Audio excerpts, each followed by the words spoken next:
9 kontroversi Gus Miftah, dari menghina pedagang es teh dan Yati Pesek hingga dakwah di klub malam. Kontroversi Gus Miftah, dari menghina pedagang kecil hingga berdakwah di gereja, 9 insiden yang memicu polemik. Sosok pendakwah Gus Miftah kini tengah menjadi sorotan. Pemimpin pondok pesantren Ora Aji di Kabupaten Sleman ini tengah viral di berbagai platform media sosial akibat tindakan kontroversialnya. Kasus tersebut dimulai dari komentar negatif terhadap penjual es teh saat pengajian di Magelang, hingga merendahkan seniman legendaris Yati Pesek dengan kata-kata tidak pantas. Sosok Gus Miftah belakangan juga diketahui sering menyampaikan dakwah dengan gaya yang tidak biasa dan dianggap nyeleneh. Gaya ceramahnya yang belak-belakan tidak jarang menyinggung individu maupun kelompok tertentu, hingga memicu reaksi masyarakat. Berikut adalah 9 kontroversi Gus Miftah yang ramai dibicarakan hingga memicu reaksi negatif masyarakat. 1. Menghina pedagang es teh di acara pengajian. Dalam sebuah video viral, Gus Miftah terlihat menghina seorang pedagang es teh bernama Sun Haji saat acara Magelang berselawat. Komentarnya yang menyebut pedagang tersebut dengan kata-kata "goblok" menuai kritik tajam dari berbagai pihak, yang menilai tindakan tersebut tidak mencerminkan sifat seorang pemuka agama. Aksi tersebut dilakukan di depan halayak ramai, di mana banyak orang yang hadir menertawakan situasi itu, memperburuk persepsi publik terhadap Gus Miftah.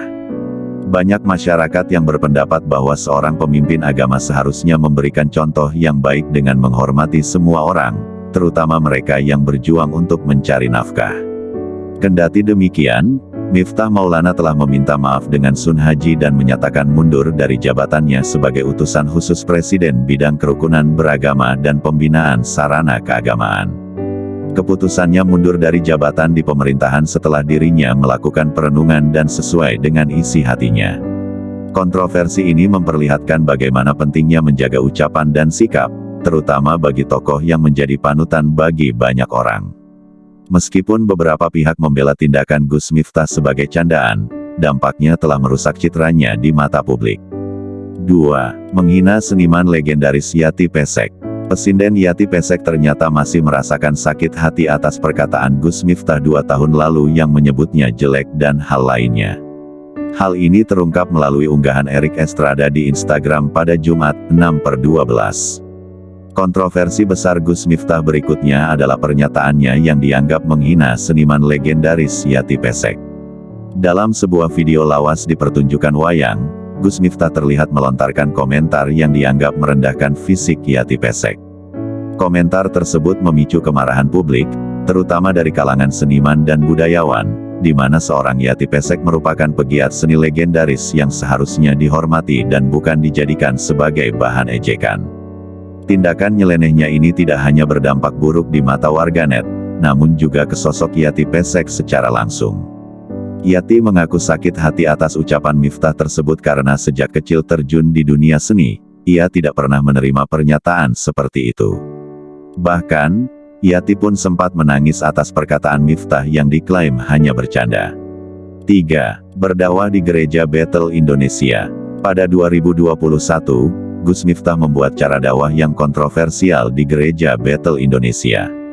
Tindakannya ini menuai kritik dari sebagian masyarakat dan menganggap dakwah di tempat ibadah non-muslim sebagai tindakan yang tidak pantas. Meski di sisi lain, ada juga yang memuji langkah ini sebagai bentuk toleransi, tetapi kritik tetap mendominasi karena dianggap tidak sesuai dengan tradisi Islam.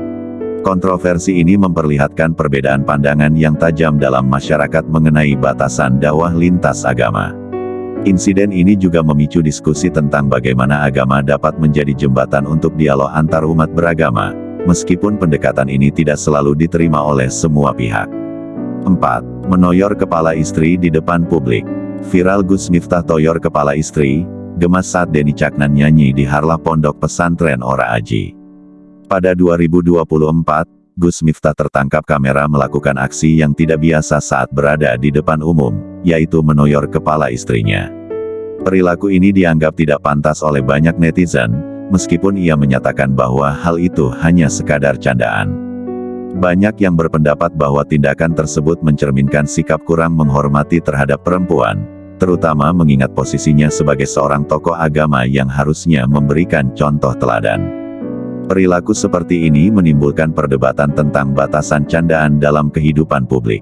Kejadian ini menjadi salah satu pemicu maraknya kritik terhadap gaya komunikasi Gus Miftah, yang seringkali dinilai tidak sesuai dengan norma kesopanan yang diharapkan dari seorang pemimpin agama. 5. Sebut salah satu partai Islam sebagai Partai Wahabi. Dalam sebuah ceramah di Lampung, Gus Miftah membuat pernyataan kontroversial dengan menyebut Partai Keadilan Sejahtera (PKS) sebagai Partai Wahabi. Pernyataan ini menuai reaksi keras dari kader PKS dan pendukungnya, yang merasa difitnah oleh tokoh agama tersebut. Kontroversi ini menyoroti bagaimana komentar terkait politik dapat memicu polemik, terutama ketika melibatkan tokoh dengan audiens yang luas. Banyak yang menilai bahwa tokoh agama seharusnya menghindari pernyataan yang dapat memecah belah umat.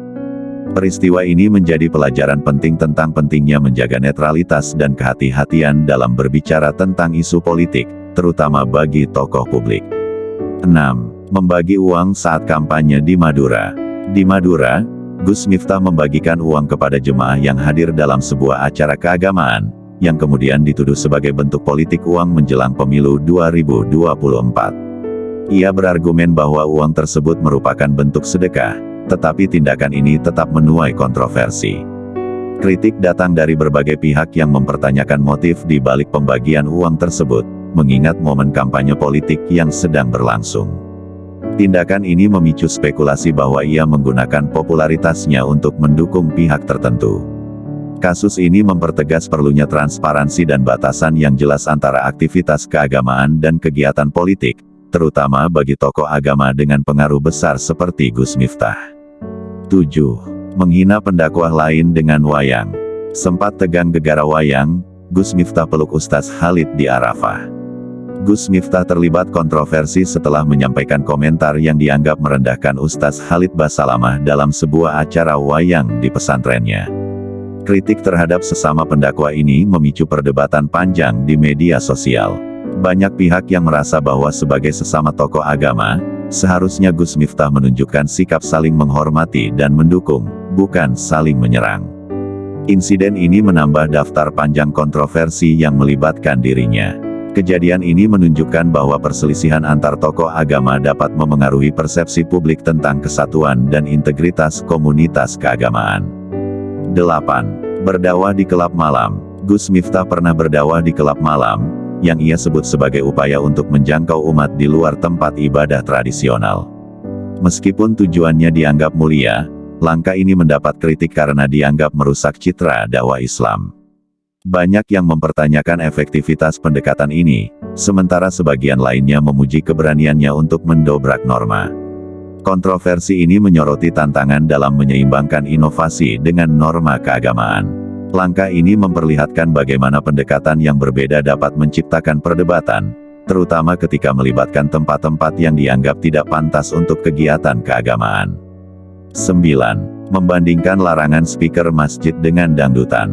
Dalam sebuah ceramah, Gus Miftah membandingkan larangan penggunaan speaker masjid dengan kebiasaan menggunakan pengeras suara untuk dangdutan. Pernyataan ini dianggap tidak sensitif oleh sebagian masyarakat. Komentar tersebut memicu kemarahan karena dianggap merendahkan nilai keagamaan. Banyak yang merasa bahwa perbandingan ini tidak sepatutnya disampaikan oleh seorang tokoh agama. Kontroversi ini menunjukkan bagaimana pernyataan yang tidak hati-hati dapat memperburuk ketegangan di masyarakat.